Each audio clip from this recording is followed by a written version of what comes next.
¿Sabías que puedes perder un juicio aunque tengas toda la razón? Sí, aunque tengas pruebas, aunque te asista todo el derecho. Y hoy te voy a explicar por qué.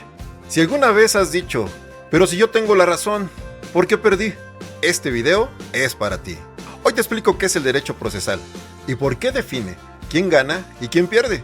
Para empezar, el derecho procesal es la rama del derecho que regula la forma en que se resuelven los conflictos ante los tribunales. No se ocupa de decir qué derechos tienes, sino cómo puedes hacerlos valer frente a un juez.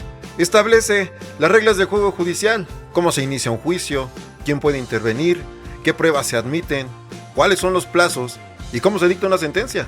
Muchas personas creen que basta con tener la razón para ganar un juicio, pero en la práctica, tener derecho no siempre es suficiente. Si no se siguen correctamente las reglas procesales, un asunto puede perderse, incluso cuando el fondo del derecho es legítimo.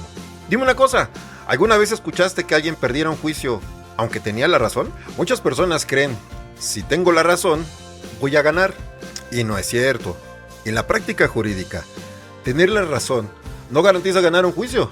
Puedes tener la verdad, las pruebas, el derecho o la razón moral y aún así perder. ¿Por qué? Porque no seguiste correctamente el procedimiento.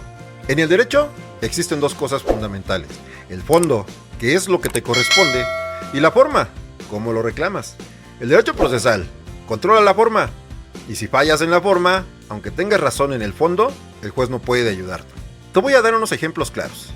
Imagina esto: te deben dinero, tienes pagarés, tienes mensajes, tienes testigos, pero presentas la demanda fuera de plazo, no ofreces bien las pruebas, no acudes a una audiencia o no cumples un requisito.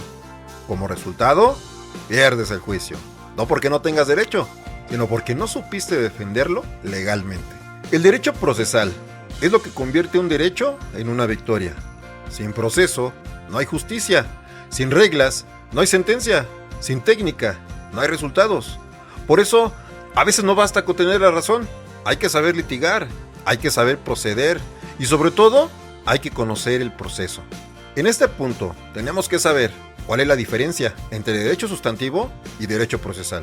El derecho sustantivo es el que reconoce los derechos y obligaciones. El derecho al salario, a la propiedad, a la reparación del daño. En cambio, el derecho procesal es el que indica cómo se reclaman esos derechos ante una autoridad. Dicho de otra forma sencilla, el derecho sustantivo responde al qué y el derecho procesal responde al cómo. Ambos son indispensables. Sin reglas procesales, los derechos quedarían en el papel y no podrían hacerse efectivos. ¿Pero para qué sirve el derecho procesal? Déjame decirte que sirve para garantizar que los conflictos se resuelvan de manera ordenada, justa y legal. Asegura el debido proceso, la igualdad entre las partes y el derecho de audiencia. Evita decisiones arbitrarias y obliga a los jueces a resolver conforme a reglas previamente establecidas. Gracias al derecho procesal, ninguna persona puede ser condenada, sancionada o afectada sin antes haber sido escuchada y sin que exista un procedimiento legal válido. ¿Tú crees que el proceso judicial protege realmente a las personas o solo beneficia a quien lo conoce mejor? En este contexto, déjame decirte que el derecho procesal se divide en varias ramas, según la materia del conflicto. El derecho procesal civil regula los juicios entre particulares, como contratos, deudas o herencias, etc.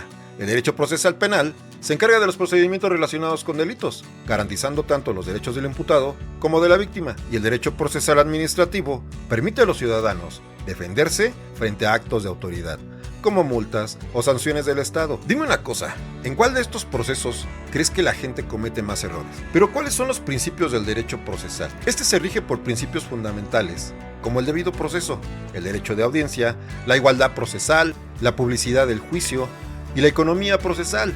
Estos principios buscan que los juicios sean justos, transparentes y eficientes. No se trata solo de cumplir formalidades, sino de garantizar que ninguna persona esté en desventaja frente a la otra y que las decisiones judiciales se basen en pruebas y argumentos, no en caprichos. ¿Tú crees que estos principios se respetan en la práctica cotidiana de los tribunales? Déjame en los comentarios. Ahora vamos a analizar errores comunes en los juicios. Y uno de los errores más frecuentes es creer que el juez investigará todo por su cuenta. En realidad, son las partes quienes deben aportar pruebas y cumplir plazos. Presentar documentos fuera de tiempo no conocer el procedimiento correcto o confiarse en exceso son fallas que pueden costar un juicio completo. En derecho, un error procesal puede ser tan grave como no tener derecho alguno. ¿Tú has visto o vivido un caso que se perdió por un simple error de procedimiento? Déjame en los comentarios. El derecho procesal es la columna vertebral de la justicia. Sin proceso, no hay juicio. Sin juicio, no hay sentencia. Y sin sentencia, no hay justicia. Entenderlo no es solo tarea de abogados, sino de cualquier persona que quiera defender sus derechos de forma real y efectiva. Si este video te fue útil, suscríbete a Alex Despierto y activa la campanita para que YouTube te notifique nuestra siguiente entrega. Nos vemos muy pronto.